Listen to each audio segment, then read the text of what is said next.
Hi, good afternoon. This is lesson 16, which certainly may be one of the most dangerous lessons, at least for me, that you will see me give to you. It's going to be dangerous because I'm going to try to walk up on stage and back down, all without tripping, falling, or otherwise making a complete fool of myself. Of course, the odds are that if I do that, you won't see it because I won't show it, unless, of course, I do it right at the very, very end, in which case I might say, oh well. Lesson 16, this may be the heart, one of the most important sets of things that you should know about in communication. It applies whether you're writing or you're speaking or you're doing visual communication.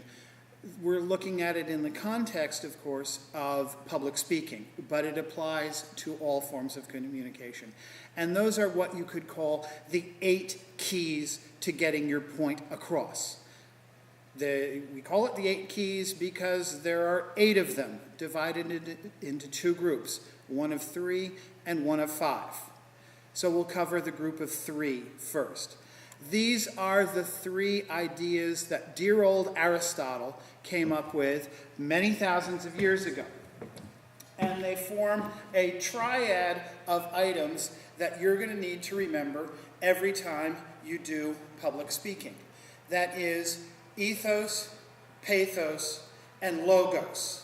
EPL, electric power and light, ethos, pathos, and logos. However you want to remember them, these are 3 key things. Ethos.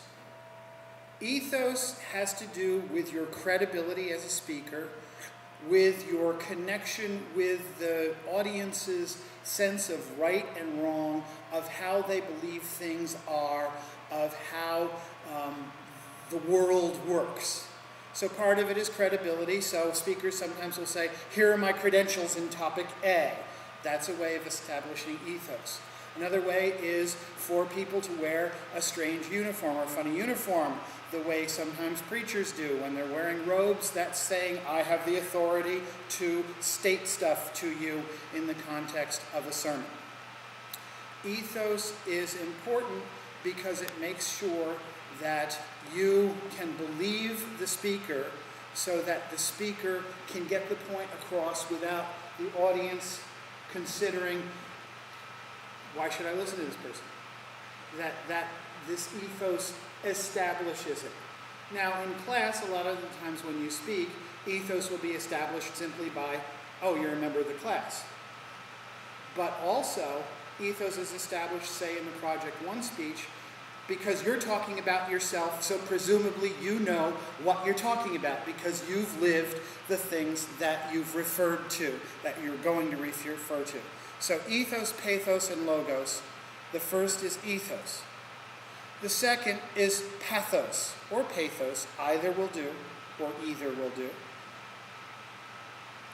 Pathos has to do with emotion, as in sympathy or empathy. The things to do with that change and affect our emotions. Emotions are considered passions. They're changes within us. And when we have some kind of emotional connection with the speaker, whether it's through humor or whether it's through the sense of the occasion, we will listen to them more and we will remember what they say more. So the emotional connection is important because, again, it enhances the credibility. Some of you may have been to a funeral where the preacher gets up and starts talking about, well, I never knew the dead person. Well, that's kind of a turn-off right there on both the ethos level and the pathos level. There's no emotional connection. This person couldn't have cared. But if the grandson or granddaughter gets up to speak or friends get up to speak, you know that there is that emotional connection. Another example is the stand-up comedian whose jokes don't get a laugh. He was obviously telling jokes that didn't work for that particular audience. So, pathos is an emotional connection. You want to make sure that in some way, shape, or form, you get to the audience. Another example, a lot of drug commercials show people living happy, normal lives because they take that little pill and they want to connect with the audience emotionally, say, well, all of us want to live normal lives. That makes us feel good. That's what we're told, at least by the world of commercials, will make us happy. So that's in an attempt to make a connection via pathos. Another way of looking at things, I'm trying to make sure that the camera will continue to work.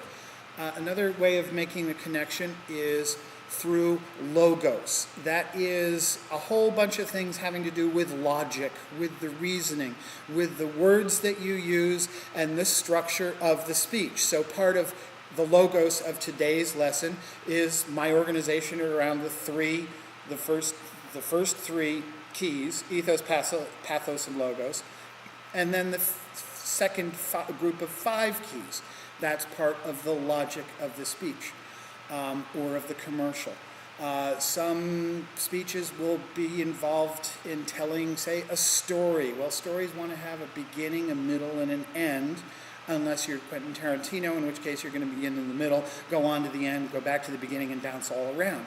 But it's all intentional, it's all structured. And what you want to do is make sure that whatever order you do in your speech, that it makes sense. You also want to make sure that the words you use make sense to the audience so that what you're saying doesn't go over their head. For example, there's a joke told in theological schools. Jesus asked his disciples, "Who do you say that I am?" And the disciples said, "You are the apocalyptic, messianic, immediate eschaton, the very charisma of our true being." And Jesus said, "What?" Jesus said that, and you might have said, "What?" Because we were using words that you're not acquainted with.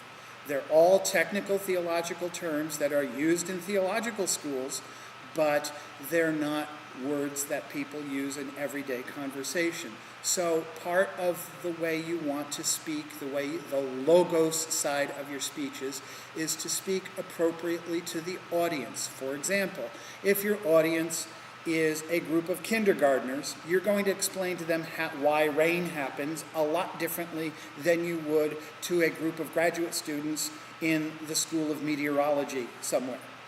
So you want to adjust the words and how you make the presentation and whatnot, depending upon the audience that you have. So ethos, pathos, and logos are the first 3 keys. Ethos is the connection of credibility, of making sure that this person is believable, the connection with the ethical world of the audience, of their sense of right and wrong. Pathos is an emotional connection. You want to make sure that we're speaking the same emotional language, and sometimes speeches are not meant to really be emotional, so they want to be somewhat dispassionate. And logos is the logic, the structure, the words, the way you put it together in that sort of technical detail, but also does it make sense the way it falls together? Does the structure really tell a story? Those are the first 3 keys. Lesson 16, Part 2, will go on to the next 5 keys for making a good public speech, or indeed making a good essay or other active communication.